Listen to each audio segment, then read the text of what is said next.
September 6వ తేదీ 2014 సంవత్సరంలో వరంగల్ ఎడిషన్ ఈనాడు దినపత్రిక పేజీ 11లో మాస్టార్ మోడీ అనే శీర్షికన ఉపాధ్యాయ దినోత్సవ సందర్భంగా మన ప్రధానమంత్రి నరేంద్ర మోడీ పిల్లల ప్రశ్నలకు జవాబులు ఇస్తూ నిజ జీవితంలో మీరు ఎలా ఉంటారు అని అడిగిన ప్రశ్నకు ఆయన జవాబు,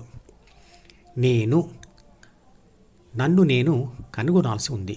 నేనెవరినో ఇప్పటికీ తెలుసుకోలేకపోతున్నా అన్నాడు. ఆత్మానుభవం అంటే తనను తాను అనుభవపూర్వకంగా తెలుసుకోవడం. ఇది యోగ సాధన లేదా ధ్యానం యొక్క అంతిమ ఫలితం.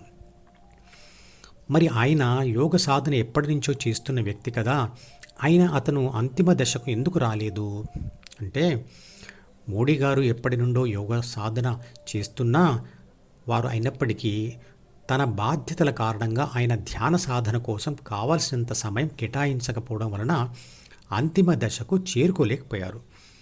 కానీ మోడీ గారి మాటల ద్వారా, చేస్తున్న పనుల ద్వారా తెలుస్తున్న ఆయన తీవ్ర ధ్యాస, జ్ఞాపకశక్తి, పట్టుదల, స్పష్టత, స్వచ్ఛత, ధైర్యం, దైవభక్తి, వైరాగ్యం, ఒంటరితనం అనేవి క్షత్రియ దశలోని సాధకుడి లక్షణాలు. ఆయన ధ్యానం చేస్తూ క్షత్రియ దశ దాటి బ్రాహ్మణ దశ చేరి ఆ దశలో కూడా ధ్యానం కొనసాగిస్తూ ఉంటే చివరిగా ఆత్మానుభవం వస్తుంది. భగవద్గీతతో సహా అన్ని రకాల ధ్యాన పుస్తకాలు ధ్యానాసక్తి కలిగించి ధ్యాన పద్ధతిని తెలియచేసేవే, కానీ అవి నేరుగా ధ్యాన ఫలితాన్ని ఇవ్వలేవు. అవన్నీ చేరాల్సిన చోటుకు డైరెక్షన్ చూపే బోర్డులే.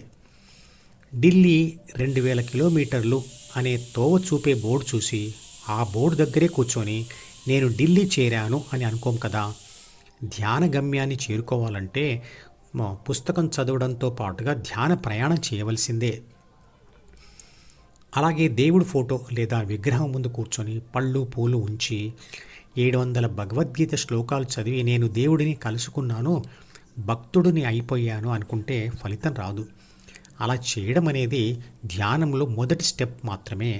ప్రయాణ దూరం చాలా ఉంటుంది.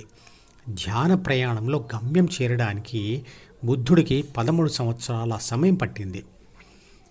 ధ్యానం, ఆధ్యాత్మికత, వేదాలు, దేవుడు, పూజల గురించి ఎన్ని ఉపన్యాసాలు విన్నా, చదివినా, గుడులు, పుణ్యక్షేత్రాలు ఎన్ని దర్శించినా, పూజలు, వ్రతాలు చేసినా, ధ్యానం చేసి ఆత్మ పరమాత్మగా మారితేనే అది సంపూర్ణ ఆధ్యాత్మికత. దీర్ఘకాల సంపూర్ణ ధ్యాసతో చేసే ధ్యానమే ప్రతి ఒక్కరికి బాహ్య మరియు అంతర్ప్రపంచాలలో గెలుపునిస్తుంది, శాశ్వత శాంతి, ఆనందాలను ఇస్తుంది.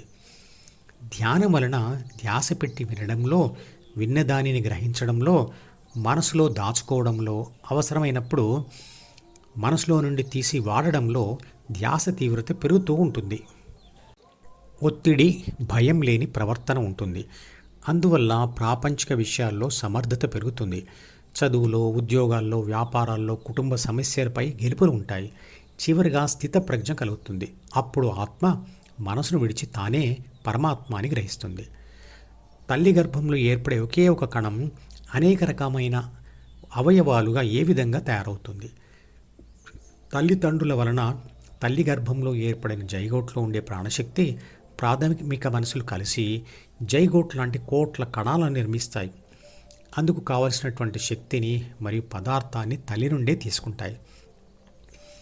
ఒకే కణం కోట్ల కణాలుగా విభజింపబడడాన్ని కణ విభజన అంటారు. ఆ కోట్ల కణాలు కూడా ప్రాణశక్తి, శరీర పదార్థం మరియు ప్రాథమిక మనసు కలిగి ఉంటాయి. అందులో కొన్ని కణాలు ఊపిరితిత్తులుగా, కొన్ని గుండెగా, కొన్ని లీవర్గా, కొన్ని కళ్ళు చెవులుగా, కొన్ని నాలుకగా, కొన్ని చర్మంగా, కొన్ని మెదడుగా రూపొందుతాయి. అలా వేరువేరు అవయవాలు రూపొందే పద్ధతిని డిఫరెన్షియేషన్ అంటారు. ఒకే కణం ఇన్ని అవయవాలుగా మారడానికి ఆ కణాలలో ఉన్న ప్రాథమిక మనసులోని సూచనలే కారణం. ఈ మధుపదం యూట్యూబ్ ఛానల్ వీడియోని సబ్స్క్రైబ్ చేసి గంట గుర్తును నొక్కి ఆల్ని సెలెక్ట్ చేసి ప్రతిరోజు యూట్యూబ్ ఓపెన్ చేసి అడుగున ఉన్న సబ్స్క్రిప్షన్ బటన్ నొక్కితే అన్ని లేటెస్ట్ వీడియోలు చూడవచ్చు.